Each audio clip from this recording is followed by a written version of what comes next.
আজকে নতুন করে আমি দেখেছি আলোকিত লালমনিরহাটে যে আমাদের একটি সামাজিক আন্দোলন ছিল, সেটি বিগত ফ্যাসিস্ট সরকারের দীর্ঘ 16টি বছর আমি একটা চালু রাখতে পারিনি। চালু রাখতে না পারার অনেকগুলো কারণ আপনারা জানেন, যে আমরা 2টা লোক এক জায়গায় জমা হতে পারতাম না, সমাবেশ তো করানোর দূরের কথা। এই হল নির্মাণের প্রতি আমার একটা ভূমিকা ছিল, অর্থাৎ এটার আমি ভঙ্গার ছিলাম, অথচ এই হলে আমাদের কোনোদিন অনুমতি দেওয়া হতো না। আবেদন করলো, অনুমতি দেওয়ার পরও বাতিল করা হয়েছে একাধিকবার। তো সেই পরিবেশ পরিস্থিতি আমাদের ছিল না। ছাত্র বৈষম্য আন্দোলনের মধ্য দিয়ে জুলাই আন্দোলনের প্রেক্ষিতে বাংলাদেশে একটি নতুন সম্ভাবনার দ্বার উন্মোচিত হয়েছে। যদি এখনো নানান জটিলতার মধ্যে আমরা জাতি ঘুমপাক করছি, তারপরও মানুষের ভিতরে তো আকাঙ্ক্ষা তৈরি হয়েছে। তারা একটা সুন্দর বাংলাদেশ দেখতে চায়, সামনের বাংলাদেশ দেখতে চায়, সমৃদ্ধির বাংলাদেশ দেখতে চায়, মানবিক বাংলাদেশ দেখতে চায়, আইনের শাসনের বাংলাদেশ দেখতে চায়, দুর্নীতিমুক্ত বাংলাদেশ দেখতে চায়।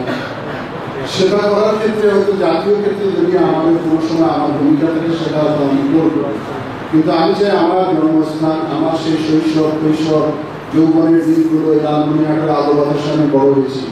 সুতরাং সব ভালোবাসা আছে, সবচেয়ে বেশি ভালোবাসাটা আমার জায়গায় করি, আমার জন্মস্থানে।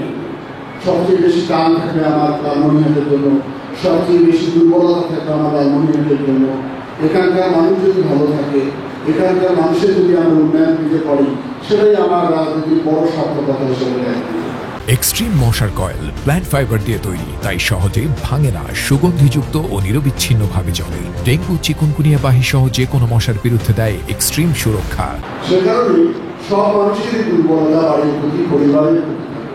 আমারও সেই দুর্বলতা আছে, এবং অতীতে যারা আমাদের এখানে কিছুদিন মাঝে মধ্যে দায়িত্বের মধ্যে আসলে, যেভাবেই আসুন, অন্যায়ভাবে আসুন, চুরি করে আসুন, তারা আমাদের এলাকার লোক ছিল।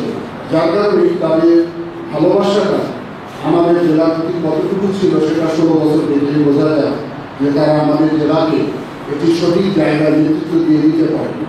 উন্নয়ন যেমন করেনি, সামাজিকভাবে অবক্ষয়গুলো এমনভাবে ঘুরে ঘুরে লালমনিরহাটকে ধ্বংস করে দিয়েছে। আগামী দিনে লালমনিরহাটের ভবিষ্যৎ যে প্রজন্ম তৈরি হয়েছে, তাদের প্রতি আমরা খুব বেশি বিশ্বাস ভরসা রাখতে পারছি।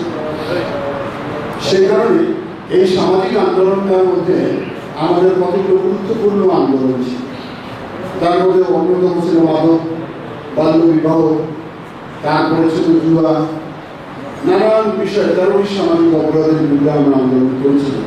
আমার ধারণাটা এটা ছিল যে একটি অবকাঠামোর উন্নয়ন যদি করি, স্কুল কলেজ রাস্তাঘাট সবই করলাম, কিন্তু মানুষ হিসেবে যদি মানুষকে আমরা ভালো না করি, তাহলে ওই রাস্তাঘাট অবকাঠামোর উন্নয়নের কোনো মূল্য থাকে না। এটাকে আমি ভালো মনে করি। মানুষকে ভালো করতে হবে। ভালো মানুষ হলে পরের ঘরের মধ্যে থাকতে হবে না।